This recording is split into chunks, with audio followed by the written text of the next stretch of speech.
Bonjour à tous, je m'appelle Mathieu Fauveau, je suis spécialisé en expérimentation depuis 8 ans et j'accompagne des marques comme Kiabi, La Maïf, Decathlon ou Shiseido à développer et intégrer cette démarche d'expérimentation au sein des équipes. Aujourd'hui, je vais vous expliquer pourquoi une équipe produit met en place l'expérimentation et surtout quel intérêt ça a pour qu'elle puisse atteindre ses objectifs. Le premier point, c'est que l'expérimentation et le produit finalement ont les mêmes objectifs. On souhaite travailler une feature, une interface, un parcours et surtout on souhaite atteindre un objectif business de la valeur, etc. La majorité des équipes que je rencontre ne valident pas ou partiellement en tout cas leur sujet et ne savent pas réellement si elles ont pris une bonne ou une mauvaise décision. Il y a un électrochoc qui se fait, qui arrive dès qu'on a fait un test, deux tests, trois tests AB et qu'on perd beaucoup d'argent, des fois 5, 10, 15, 20% de conversion. On comprend que tout ce qu'on a travaillé avec notre démarche habituelle, c'est peut-être pas forcément la meilleure démarche. C'est là où l'expérimentation a du sens de s'intégrer autour des équipes qui produisent, qui pensent aussi les sujets. Il y a un point qui est structurant au niveau des équipes produits qui adoptent l'expérimentation, c'est la notion d'hypothèse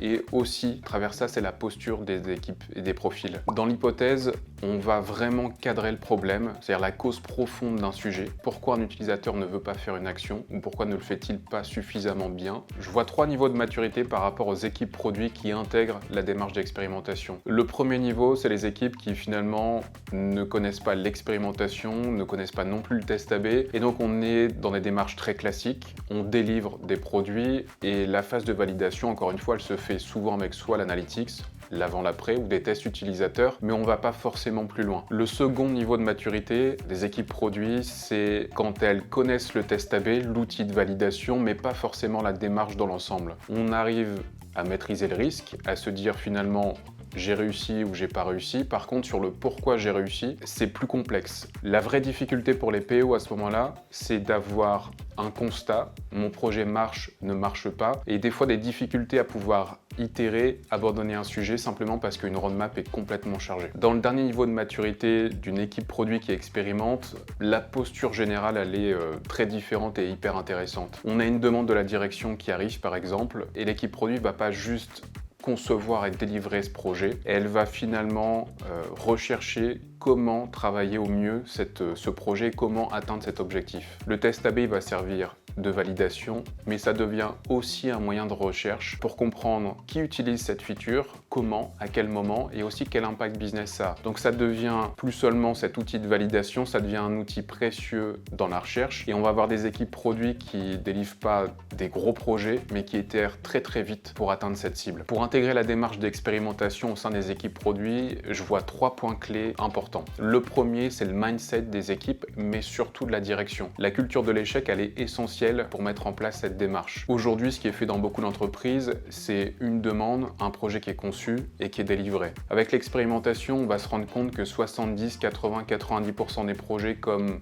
chez Airbnb, Netflix ou Microsoft sont faux, finalement sont invalidés et ça, moralement, c'est assez dur à accepter. La direction doit comprendre que pour atteindre un objectif, des fois il faut un lancer, des fois 2 lancers ou 10 lancers, mais il faut un certain temps pour travailler cet objectif. Le deuxième point clé sont les ressources et les profils qui sont disponibles au sein des équipes. Une organisation qui a des feature teams qui sont complètes, et par complète j'entends un PO, un designer, un UX researcher, un digital analyst, des développeurs, des personnes qui font de la QA. C'est un groupe qui est complètement autonome et qui peut expérimenter sur son périmètre sans gêner un autre périmètre, une autre équipe. Le troisième point essentiel pour une équipe produit, pour intégrer cette démarche, ça va être la formation. On a besoin aujourd'hui de former l'ensemble des profils à la démarche parce qu'ils ont tous un rôle essentiel à jouer. On se focalise souvent sur les digital analysts ou des fois sur les UX pour mettre en place cette démarche.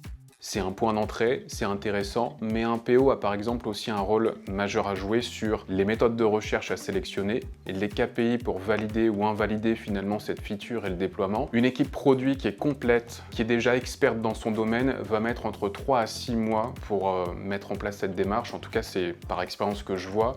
Et après 1-2 ans, elle va avoir des stratégies qui vont être beaucoup plus travaillées, beaucoup plus solides, avec beaucoup plus d'itérations aussi avant de valider un sujet. J'ai un exemple en tête qui est assez intéressant et qui coûte pas grand chose aux équipes, c'est de mettre en place des réunions hebdomadaires. J'ai un client que j'accompagne depuis très longtemps et tous les 15 jours, il se voit, donc 3 squads, sur quoi on travaille, quelle est la recherche, pourquoi on trouve que ce sujet est important et surtout comment on souhaite le traiter. Ce qui est intéressant, c'est qu'au départ, ces squads, elles se regardaient pas forcément, elles étaient concurrentes sur leurs produits. Et aujourd'hui, c'est un groupe qui critique très librement et très positivement ces approches, ces réflexions. Et on a un groupe qui grandit ensemble. Pour conclure cette vidéo, vous l'aurez compris, il y a pas mal de prérequis pour les équipes produits à intégrer cette démarche. Il faut des profils, il faut des compétences, il faut un mindset, donc des leaders qui acceptent finalement cette démarche. Il faut aussi du temps pour se former, pour développer ses compétences. Mais derrière, c'est des équipes produits qui finalement construisent des features, des parcours, etc., qui ont réellement de l'impact et qui rend aussi ce travail beaucoup plus intéressant.